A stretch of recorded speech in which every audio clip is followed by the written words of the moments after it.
Hey, everybody. Welcome back to the channel that takes you deep inside the San Francisco 49ers. I am your host, Jack Hammer.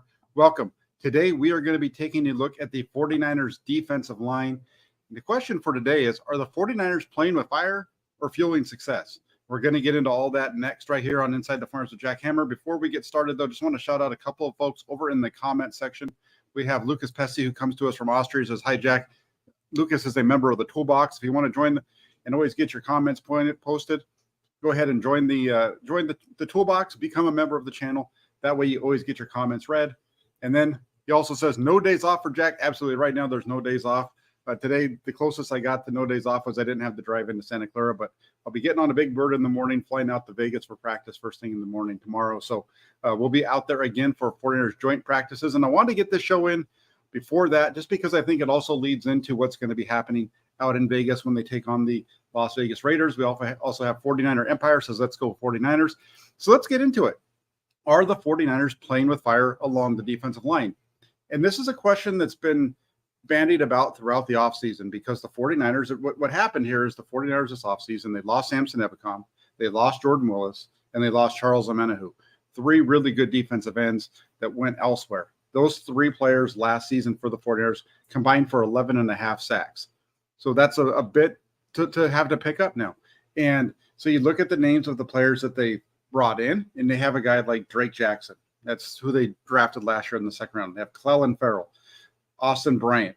They've recently drafted Robert Beal Jr. And then in just the last few days, actually about a week ago now, they went ahead and they signed Taco Charlton, and on also just more recently, Dalen Hayes to the edge of the defensive line. And so you start to look at these signings and you're like, hey, man, what are the 49ers going to do here? How are they going to make this work? And when I was looking at these names yesterday, it actually popped up yesterday from a tweet that I saw from somebody else. And my first reaction was, this isn't a big deal. Show me where this is different from what the 49ers have done over the last 3 seasons. You know, you go back to 2019, and in 2019, they had Dee Ford. Dee Ford was a tremendous edge rusher off the side opposite of Nick Bosa. Nick Bosa is a rookie that season, and those two really helped get everything going. For me, when I look at this defensive line, I look at it and I say, okay, well, you've got Nick Bosa over here. He's going to give you 12 to 14, 15, maybe a little bit more, you know, in terms of the sacks. You're going to get stuff out of him. Then you have the guys on the interior. You have Javon Hargrave, who should give you about 6 sacks or so at least. You know, you look at Javon Hargrave and Eric Armstead. Between Armstead, Hargrave, and Bosa, that's a really good starting 3. Now you look at the guy on the opposite side, and it's like, well, who's over there? Well, you know, for the last 2 years, it's been Samson Ebukam. And in 2 seasons with the 49ers, Ebukam never got more than 5 sacks. Last year, his 5 sacks was actually a career high, and that was who they had rushing opposite of Nick Bosa. And you start to look at, you know, the guys that they lost. So, in addition to Ebukam, Jordan Willis, Charles Omenihu, guys who all of a sudden, as last season went along, became more familiar to 49er fans. And I think what's happened is 49er fans have forgotten what it was like and prior to those guys getting here. And really, I think they really kind of forgot how Jordan Willis and Charles Omenihu even became 49ers. You know, Jordan Willis is a guy who came to the 49ers during a mid-season trade in 2020. He was a pick by the, you know, that they traded with the Jets for some picks, and nobody really even thought a whole lot about it. And Jordan Willis became a really nice special teams player, became a nice depth piece along that defensive line. And as things went along, you saw him start to get better in a rotational type of a situation. Charles Omenihu was brought in the middle of the 2021 season with the trade. So, you know, when you look at that with the 49ers, you have 2 of their better guys that you're worried that 49er fans are worried about losing, who weren't. Most of you probably didn't even know who Charles Omenihu really was until the trade was made, and then you had to go search him up and figure out who he was. And so you start to look at where they are now. They have Drake Jackson. Let's look at who they have. So we know they lost 11.5 sacks with Omenihu, Willis, and Ebukam, but let's take a look at who they replaced those guys with. You know, Charles Omenihu was a player who was a mid-round draft pick of the Houston Texans. Jordan Willis was a late-round pick of the Jets when he was picked up. Ebukam was in that range as well. Well, the 49ers replaced those players with Drake Jackson, hopefully. Jackson had 3 sacks last year. You would expect him to get more He's the guy that right now is getting the bulk of the look at the edge opposite of Nick Bosa. Then you have Clelin Ferrell, who was a first-round draft pick of the Las Vegas Raiders. Ferrell was going to be a first-round draft pick in that year that he went. Now, when he would have gone, he probably shouldn't have gone nearly as high as he did, but he was going to go in the first round. And the reason? Because he is a highly talented player. So you have Clelin Ferrell, a guy who's a highly talented player that went in the first round. Another guy that they signed, Taco Charlton, he's a first-rounder. He's a guy that had the numbers to become a first-rounder in terms of the measurables, in terms of the speed, in terms of all those things. Then you also have Austin Bryant. Austin Bryant, who was a free agent acquisition from the Detroit Lions. This is a guy who, when he was at Clemson in 2017, was one of the best defensive ends in college football. He was an All-American that year. Things started to kind of fall off. One of the main things with Austin Bryant, he's dealt with health issues throughout his career. And so those are the guys that you're looking at other than Drake Jackson on the defensive end. And I can understand why somebody might be a little nervous about that, because these guys haven't produced big numbers. They haven't really done very well so far in their NFL careers. But here's the thing. Everybody, I think, that is worried about that needs to remember one thing that the 49ers have on their sideline that most teams in the NFL don't, at least one that's not as good as this one, and that is Chris Kocurek. Chris Kocurek, the 49ers defensive line coach, is a guy who's been able to turn careers around. He helped Charles Omenihu go from a guy that was traded in the middle of the season to a highly sought-after free agent. Same thing with Samson Ebukam. We've seen that also with Jordan Willis going to the Raiders. We actually get to see him with the Raiders starting tomorrow and Friday. So there's some good things there in terms of what you get out of Chris Kocurek, and he has some really strong tools to work with. And I think when you look at Clelin Ferrell, Drake Jackson, Austin Bryant, those type of players, Taco Charlton, those three, you actually have more to work with in terms of skill set than you had with Samson Ebukam, Jordan Willis, and Charles Omenihu. Omenihu's a little bit of a different kind of player too. Omenihu was listed as an edge, but Omenihu did most of his work as a defensive tackle. A lot of what he did was coming in the sub packages and the nickel package for the 49ers, lining up inside instead of outside. So he's not really, he's kind of one of those guys that's an inside outside defensive end, defensive tackle type of player. Kind of somewhat similar to Jordan Willis, but Willis was more on the outside. So, you start to look at the 49ers overall, and I look at this and I'm saying, okay, Drake Jackson, I like what I've seen with him so far in camp. You can see the speed. He's not going to be a guy that's going to beat you around the edge. He's not going to be the guy that does that kind of stuff. He's going to be a really good edge setter, which is one of the things that the 49ers want out of their defensive ends. They need to set the edge in the run game. That's something that I've seen from Clelin Ferrell. It's something that I've seen from Drake Jackson already. When it comes to Taco Charlton, he's only been in San Francisco for about a week. Remember, it was Taco Tuesday when they brought him in. And so today being Wednesday, he's been here for about a week. And when you look at where Taco Charlton is right now, he comes into camp and immediately does what you expect defensive ends to do. And he makes his presence felt, getting around the edge, getting into the backfield, making plays, causing disruption. And so Charlton looks like somebody that Chris Kocurek can really work with. And then you also look at Austin Bryant. Bryant's been a little bit different. Like I said, he's dealt with health throughout his career. When you look at Austin Bryant, during his time in Detroit, he was hurt all the time, except for 2021. 1 year he wasn't hurt in 2021 where he played most of that season. He had 4.5 sacks. And I think that's another piece to look at that's interesting when you look at these players that have gone and the players that the 49ers have brought in. You look to, for example, for Charles Omenihu. Before the 49ers brought in Charles Omenihu, the most sacks that he had in a single season was 4. He had 3 as a rookie. He had 4 in his second year, and then he got traded to the 49ers in year 3. He didn't have any sacks that season. Last year, he busted out a little bit and got to 4.5. So you look at that. This is a guy who he had produced a little bit, but not too much. You look at Jordan Willis, for example. Willis is a guy who, before he came to the 49ers, had 3 sacks in 4 years. He played for the Cincinnati Bengals and he played for the New York Jets. Only 3 sacks during his time with those teams. It wasn't until he came to the 49ers that he picked it up, 7.5 sacks over 3 seasons in San Francisco. So a much better career here in San Francisco than anywhere else.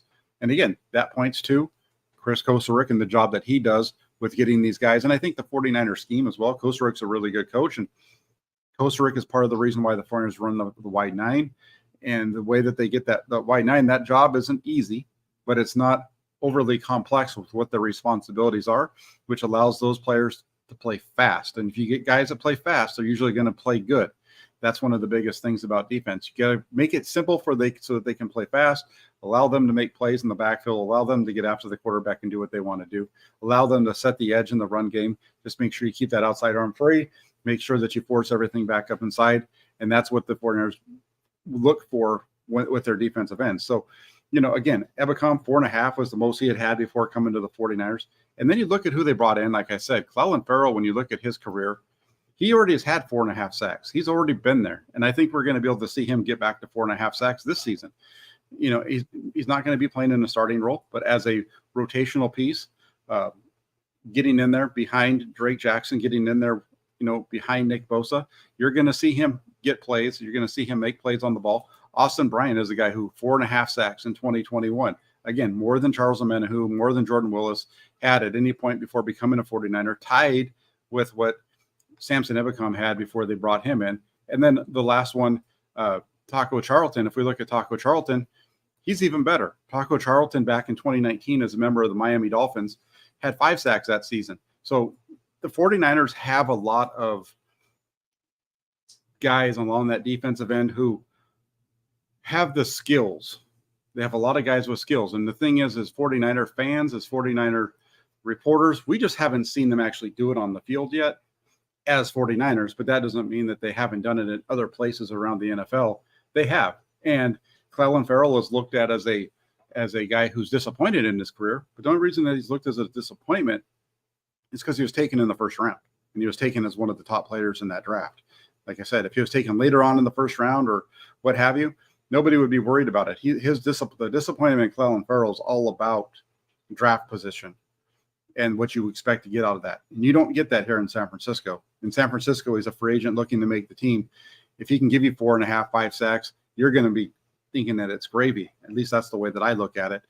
Same thing with these other guys like Bryant and Taco Charlton. So when you look at the 49ers, are they playing with fire along the defensive end or fueling success? I say it's both. They're fueling success for this team with the additions that they've made of Ferrell, the addition of Bryant, the addition of Charlton. In addition, they also have Alex Barrett coming back. Barrett's been with the 49ers since 2019, but he's almost always been on the practice squad. So he's now in a fight to try to make this roster, and he's looked really good. He's extremely quick off the edge. He's a little bit smaller, still in a fight to make this roster, but he's a nice depth piece that can push these other guys. Another one, Kerry Hyder Jr. And Kerry Hyder is the perfect example of what Chris Kosrick brings to the 49ers defensive line. Now, Hyder, when he came to the 49ers in 2020, there weren't really any expectations. He was looked at as a guy who had dealt with injuries throughout his career, who had one really nice season with the Detroit Lions where he had 8 sacks, but other than that, had dealt with injuries all throughout his career. Sounds very similar to a guy like, Austin Bryant, as for example, but Bryant hasn't had that kind of, one breakout year. And remember, in 2020, when Nick Bosa went down, guess what happened? Kerry Hyder stepped up, had 8.5 sacks that season. The 49ers defense fell off a little bit in terms of the points allowed. That had some to do with the 49ers offense turning the ball over deep in other opponents' territory so much and those types of things. The defense in terms of yards allowed was one of the best in the league. I think they were 6th or 7th best in 2020 without Nick Bosa. And so that's where we get into, in terms of fueling success, guys like Ferrell, guys like Drake Jackson, guys like Austin Bryant, Taco Charlton, they all have the skills to be extremely successful in the NFL. I don't know about extremely successful, maybe a little overboard there, but they have the skills to be successful. Now, let me flip the script just a little bit, and let's talk about where the 49ers are playing with fire, because I think they are. I think the 49ers are playing with fire when it comes to their negotiations with Nick Bosa. This 49ers defense can be good with Nick Bosa. This is a defense that could probably finish in the top 10 in terms of points allowed, even if they don't have Nick Bosa, because they have so much depth. None of these players that I've talked about here are guys that are going to be standouts, but when you put them all together, they're going to be okay. But unless you get a guy like Nick Bosa in here, because Nick Bosa is the guy who gets the sacks. He's the guy that leads the charge for everybody else and really helps everybody else. He's the difference maker along that defensive line. Unless you get Nick Bosa signed and into camp, ready for week one throughout this season, that's where you're playing with fire, because you need Nick Bosa to have a good season. In order, if you want to be a Super Bowl team, you need Nick Bosa. If you want to be a playoff team, see the Nick Bosa Express rolling on through town. If you want to be a playoff team, you can mess around with Nick Bosa. But if you want to be a Super Bowl team, Super Bowl championship type of team, you're going to get the Nick Bosa deal done. And I've said this a number of times, and I'll say it again. I'll repeat myself when it comes to Nick Bosa and the 49ers. Nick Bosa doesn't need the 49ers. They need him. The 49ers need Nick Bosa way more than he needs the 49ers. Nick Bosa has the money that he needs.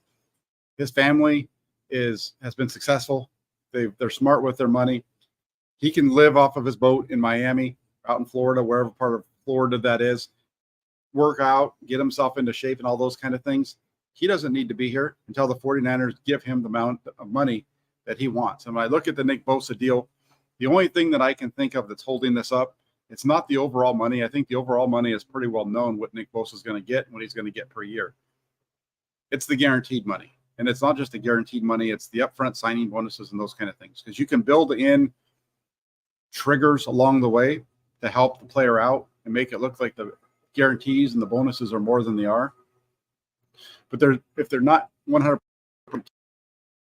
that player goes out and gets hurt in year one, they're never going to get there, you know. And so that's I think where Nick Bosa is probably worried about, making sure that he's taking care of himself and that he has himself set up for the long term.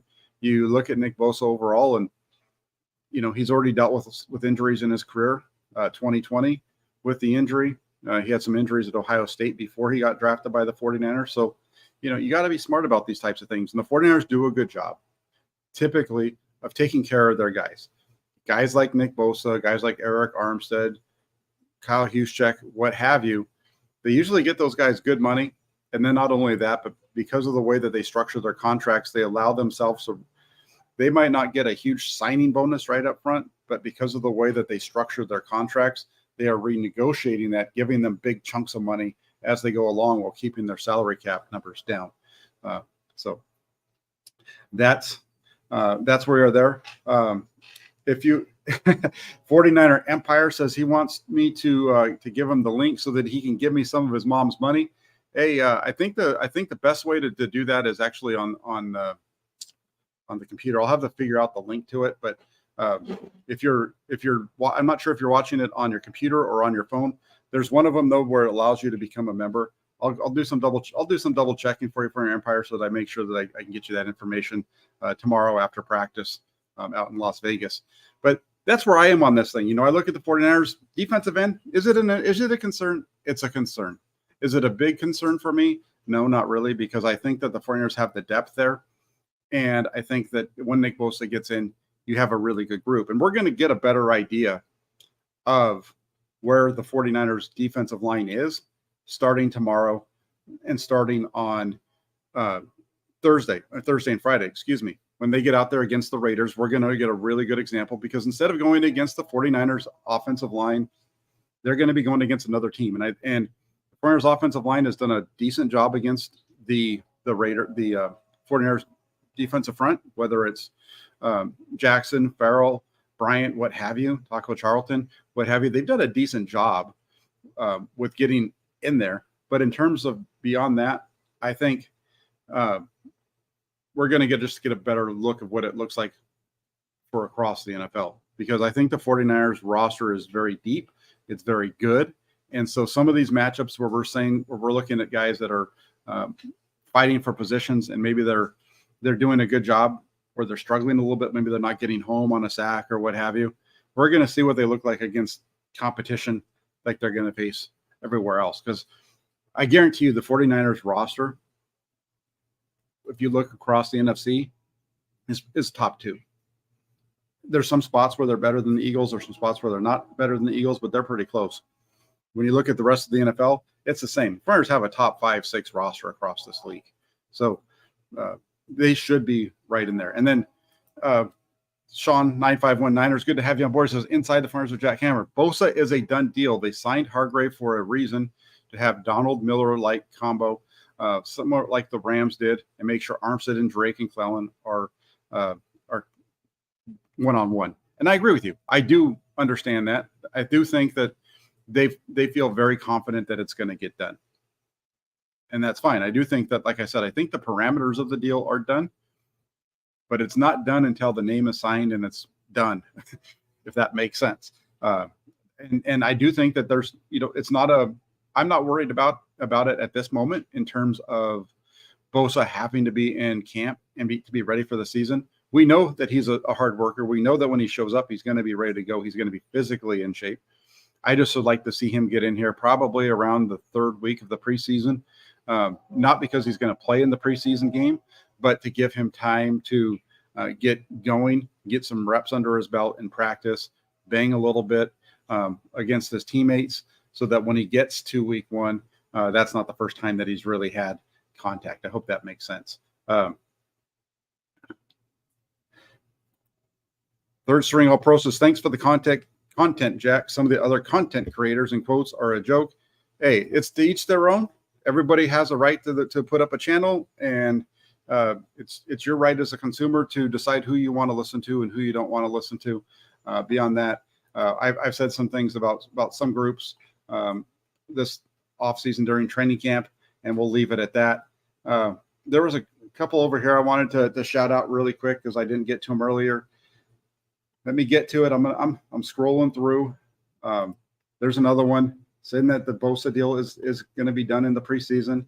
Wanted to East Coast Red and Gold says, aren't you going to Vegas, Jack? Absolutely. I'm going to Vegas. I'm flying out first thing in the morning. My plane lands at 7. Practice is 8:40. It takes me about 20 minutes from what I've been told to get from the airport to the facility. So I'll be at the front of the plane, flying Southwest. So I'm going to be right at the front. I'll be the first one off the plane, and I'll be running to the Uber lots to get a ride over there.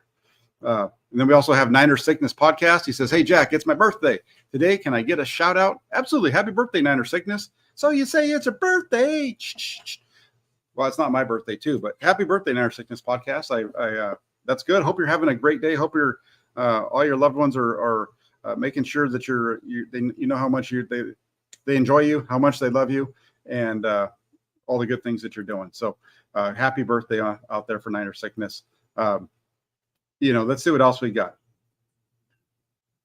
We didn't have a game yesterday. So Foreigner Empire wants to know what the outcome was of my son's game yesterday. We want winners. It wasn't a game. It was his first practice of high school.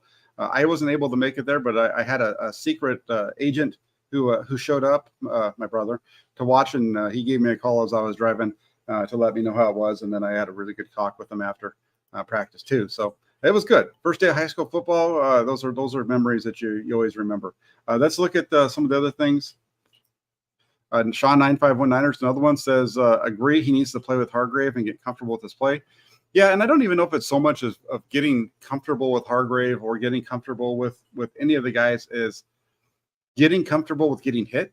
I think that's the biggest thing. I think that there's something to be said as a football player for kind of just getting those bumps and bruises and building, as Jim Harbaugh used to say back when he was a coach of the 49ers, build up a callus, that contact callus from the pounding that you take. So I think that's where it is more than anything when it comes to Nick Bosa needing to get into camp with a little bit of time before. And I do agree. I think there is I do think that the overall money is figured out. It's just, they're just dealing with the little things, the little things to us in terms of, the guarantees or the signing bonuses and stuff like that, but the money is there, but you got to get that taken care of. So Niner Sickness, I like this one. He says, Jack Hammer, David Lombardi, Larry Kruger are my 3 favorite reporters. Hey, Beto, I thank you for that. I have a great deal of respect for both those guys, Larry Kruger. I've come to know quite a bit with the shows that we've done, and I really appreciate the opportunity that I've gotten to work with him. David is a good guy too, who I used to be a little hard on, but in terms of some of his takes, didn't agree with them. But the more and more that I've paid attention to him and gotten to know him, the more that I enjoy the way that he goes about his coverage. I know sometimes people get a little frustrated with some of the attitude stuff, but even that, sometimes the more that I've done this, and the longer that I have, the more people that I've got on like my Twitter and things like that, the more that I have had to learn to ignore some things. Some things I ignore, sometimes I don't, but you know what I mean. Let's see what else we got. It says Greg says Kruger got some new tea leaves. Hey, the tea leaves will tell you a lot. Farmers Empire Jack, when are you doing a show with Lazy Larry? Larry and I are expected to get together tomorrow. I'm going to be out in Vegas, like I said. So we'll be doing our show tomorrow, probably around 4:00 out in Vegas. I'll have practice, like I said, first thing in the morning, 8:45 Pacific time. Will be practice tomorrow. You'll be able to check my recap of practice probably around noon. I would expect probably around noon, 1:00, and then get a little bit of rest, and then I'll get on with Larry, and we'll break down practice a little bit on a joint stream between the two channels. So keep it locked in here. We're going to have a lot there. But like I said, really quick, you look at this and the title of the show, 49ers defensive line, are they playing with fire? Are they fueling success? I think it's both. I think the 49ers are fueling success with the additions of guys like Clelin Ferrell, Austin Bryant, Taco Charlton. And I think the reason that they're able to fuel that success is because of Chris Kosarek and the great job that he does along that defensive line, getting the most out of the players that they bring in. And I gave the example of Samson Ebicom and Willis and Menahu, particularly how none of those three were really highly thought of when the 49ers made those additions, especially the Willis and the Menahu trades in the middle of the season. Ebicom a little bit more so because he was a guy that was brought in, I think it was like day 1 or 2 of free agency when they brought him in 2021. So that showed that they really liked him. But you just kind of look at, like I said, Farrell was an early pick, Austin Bryant a little bit later, Charlton just recently. And here's the last thing that I'll say on this. Remember last season, the biggest addition that the 49ers made to their defense in 2022 was the addition of Tayshaun Gibson. Tayshaun Gibson came in and led the 49ers in interceptions last season. And at this time, a year ago, Tayshaun Gibson was not on any 49er fans' radar. He wasn't even a member of the 49ers at this point last year. Tayshaun Gibson wasn't signed until week 2, leading into week 2 of the preseason. Tayshaun Gibson joined the 49ers. He was out when they were in Minnesota. He actually did his workout, his tryout with the 49ers when they were in Minnesota, signed with the team there. And that wasn't until almost right before week 3 of the preseason. So the look that we have right now, there's really not anybody else that I would expect to see come in. But if Taco Charlton can be that Tayshaun Gibson type of player for the 49ers in 2023, that would be a huge get for that defense. And we'll see what Chris Kosarek can get out of him. Always Drip says, hey, Hammer, why were the 49ers working out other running backs? Saw McNichols got signed to a 1-year deal. That there's no reason that they gave, but my thought process on this one is that they needed another back for the preseason games, and they wanted to have a little bit more of a veteran type of guy. And we still haven't seen Elijah Mitchell back on the field. Elijah Mitchell got hurt has an abductor strain, abductor or adductor. I'm not sure which one it was. Some kind of adductor strain for Elijah Mitchell, and so we have not seen him at practice since. And in terms of Ronald Awat, the player that they let go, hadn't really seen a whole bunch out of Ronald Awat. We'd seen more of Kalen LeBourne, and Kalen LeBourne making more plays than Awat had. So, you bring in a guy like Jeremy McNichols, who knows the 49er system, was here in 2017, bounced around the NFL all over the place. You let him come in, he's going to probably get a good number of carries in the preseason at the end of games and things like that, so that your top 4 don't get injured. Because when you start to look at the 49ers running backs, you have, McCaffrey. You're not going to see him much in the preseason at all, if at all. Ty Davis-Price, you'll see a little bit. Jordan Mason, they're going to get carries. But you're not going to want to run those guys too much in the preseason because you're going to be expecting them to be there during the regular season. So to limit their carries, number 5 and 6 backs are going to have to get a lot of carries for the 49ers. And so you'll see a lot of McNichols getting pounded around. And the same thing with Kalen LeBourne. He's going to get a lot of work as well. And that's the thing, third string All-Pro, is the injury, the health deal for Mitchell is scary. Don't know, I don't say it's scary because of the injury that he has now, but he gets you a little nervous because he doesn't have that ability to stay healthy. He's gotten injured every year. He's injured already. So you got to hope that he can get healthy, but you can't bet on it. So you bring another veteran, although you don't really expect a whole lot, I think, out of McNichols. At least it gives you another veteran type of back to run with. So. 49er Empire says my prediction will be Brock will be 15 of 20 tomorrow with 4 red zone touchdowns and interception. Jim will be 8 of 29, 2 interceptions and 2 touchdowns. And that's going to be a lot of fun. And we're going to see, we're talking about this defensive line. So that's what I'm looking forward to seeing. Can Drake Jackson and Clelin Ferrell, Austin Bryant, Taco Charlton, can these guys, maybe even Robert Beal Jr., if he's able to practice again, the rookie, can they get after Jimmy Garoppolo and can they make him and force him into mistakes, things that we would expect? He's been doing it a lot during training camp already. So, there's been multiple days where he has, multiple interceptions. I'm not talking one. There's been a lot of talk around Brock Purdy's training camp and the number of interceptions, his daily interception, what have you. Jimmy Garoppolo is throwing multiple interceptions on a daily basis. So that's not anything out of the ordinary for him either. For 49er fans to remember that. So it'll be interesting. It'll be good to see the 49ers defense maybe get their hands on the ball a couple times and take that away. Taylor Broussard says, by drafting Cam Latu in the 3rd round, did the 49ers put too much pressure on themselves to carry a more developmental player on the 53-man roster?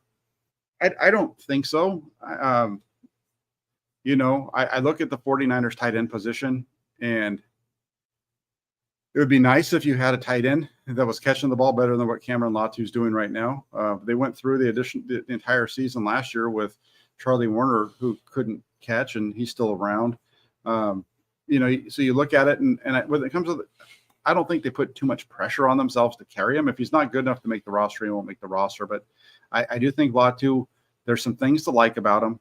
He definitely shows himself well when it comes to route running. He has twisted around Jair Brown a couple of times in coverage and one-on-one drill. So he's a good route runner. He's just been lazy at the catch point with his hands. He's got to be better with his hands.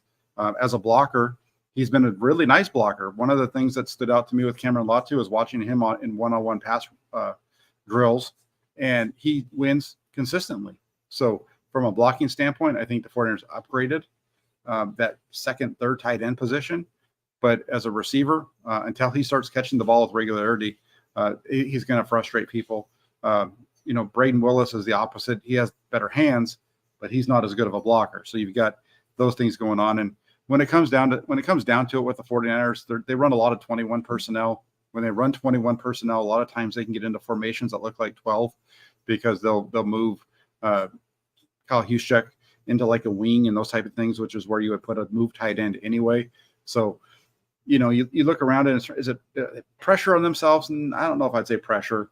I think they might have put a little pressure on themselves to make the pick right there because they felt like they needed to get a tight end and they weren't going to get one that they liked unless they took him at that point. But in terms of keeping him on the 53-man roster, I'm not so sure on that one. Robbie wants to know if I think Ross Dwelley makes the practice squad. This is a guy. This is the guy every year we're looking at the 49ers replacing, and every year he sticks. One of the reasons that happens is because he's so good on special teams. I do think that he's going to be able to stick on special teams.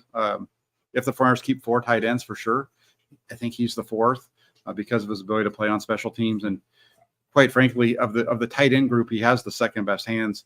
Probably has better hands than George Kittle. But Kittle has that, the athletic ability after the catch that Ross Dwelley doesn't have. That's what separates those two. Ross Dwelley might have some of the best hands on the team. I know people have joked about that in the past, and it's joked about because of the fact that he's not able to run like George Kittle, but he does have really nice hands in terms of ability to hold on to the football.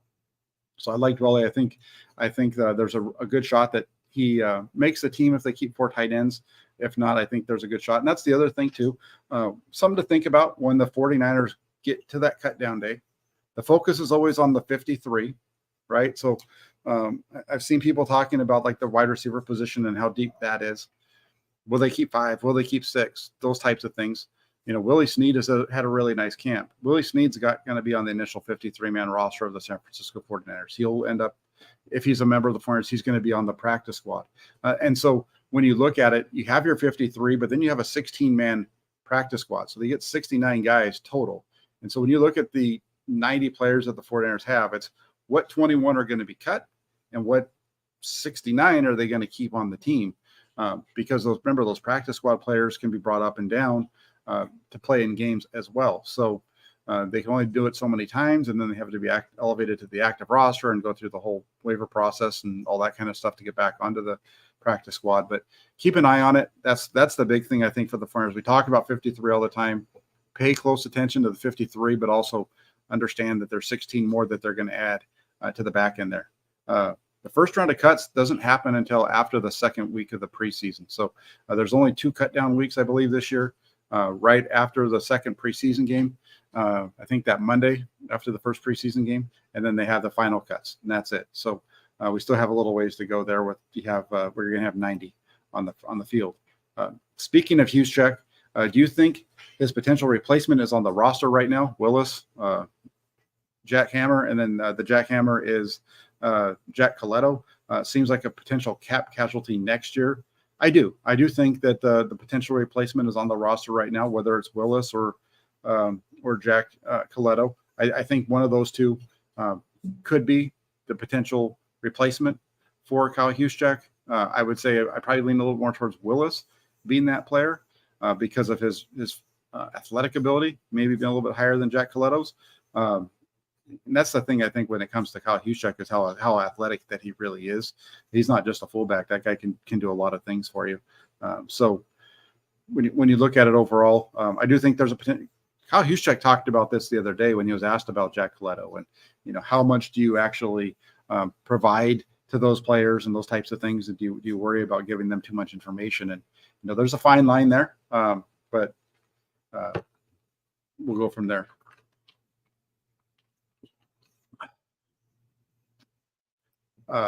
Third string All-Pro asks, do players have to clear waivers before going to the practice squad? Yes. So that's part of the process when they're making these cuts. And that's one of the things what we say, like, is a player going to make it to the practice squad?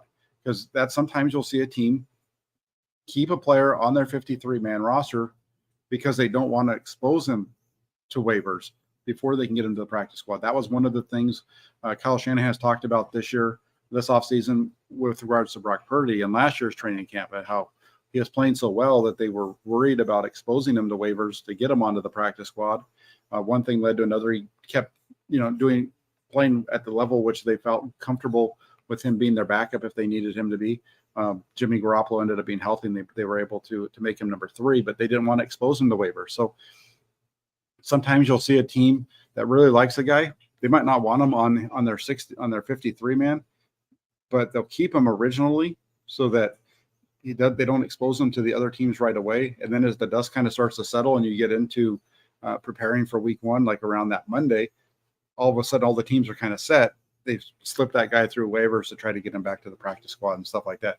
That's actually what happened. And that's why DJ Reed, the defensive back who was a member of the 49ers, ended up with the Seattle Seahawks, and he's elsewhere now.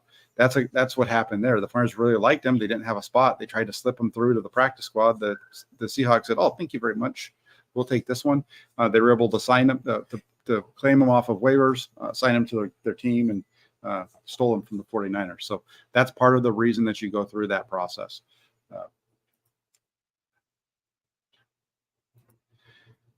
Laura Roop wants to know if Purdy stays healthy, could he break the Flyers' all-time passing yards? That's just all dependent on what they're doing offensively. I don't even know what the number is overall, but I know one thing that's been talked about a lot is how the 49ers haven't had a quarterback throw for 4,000 yards since Jeff Garcia. And Garcia did that back in like 2003. I think it was 2000, early in his career with the 49ers. They weren't very good. And in terms of breaking the all-time passing yards, I don't think that, but I do think that he could be the first guy to get over 4,000 in a season. If you look at what he did last season, if he can come close to that number in terms of yards per attempt, and he gets those numbers, if he's able to get into that kind of a flow over a 17-game season, his stats are going to get him in the Pro Bowl, and the stats are going to get him, probably even have him in a conversation for MVP, just because the Flyers are going to be winning and he's going to have really good numbers. Not saying he's going to win it, but he would be one of those guys that gets talked about, just like what you had last year with with Jalen Hurts, where he kind of came out of nowhere.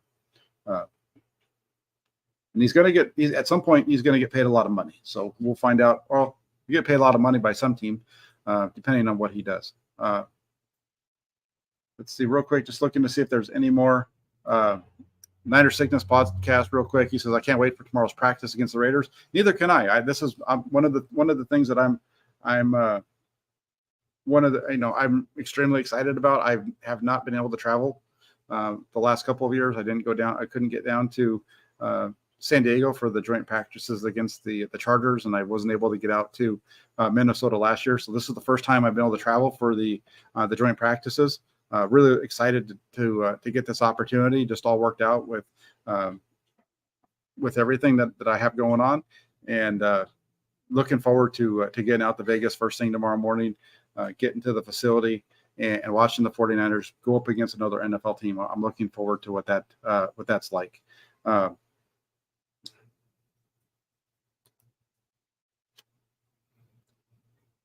Do you foresee the 49ers looking to add another veteran offensive tackle before week 1?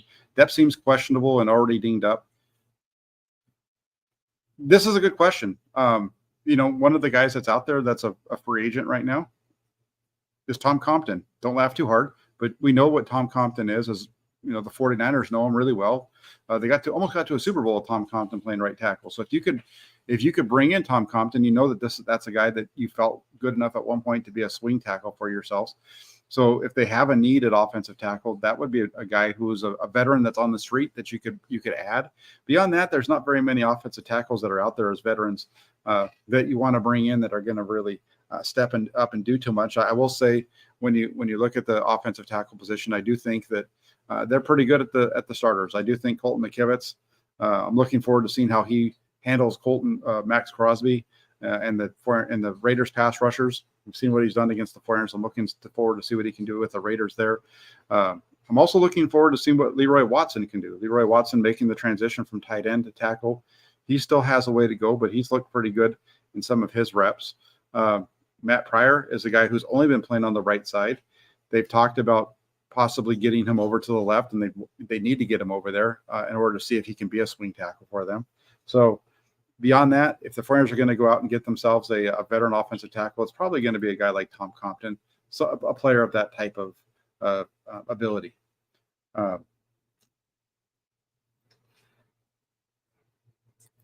Here's the thing. Moody could kick a 70-yard field goal in Vegas because the altitude there is kind of like it's some the dryness of the air, a little bit of altitude in Nevada, I believe, in that area. We might see him kick a 60-yarder in the next couple of days. The guy's got a huge leg. He kicks it from 70 here with no problem. So I could see that. We're not going to be at the stadium for Nick Empire. We're going to be at the Raiders practice facility, which is in Henderson. I'm not sure which direction outside of Las Vegas that is. But we're not going to actually be at Alliant Stadium. Is that what it's called? We're not going to be Allegiant Stadium is where they play. So we're not going to be in the stadium. We're going to be at the practice facility, and either tomorrow or probably not tomorrow because I'm going to be getting there, just barely getting there in time for practice. But maybe on Friday I'll be able to get there early enough, do a little walk around, get you guys a little video, a little view that I can get uploaded to YouTube before practice starts. I'll see what I can do for you guys. That's actually a really good idea there for Empire. Thanks for that thought. And let's just see real quick. Jittery G has 7 interceptions in camp.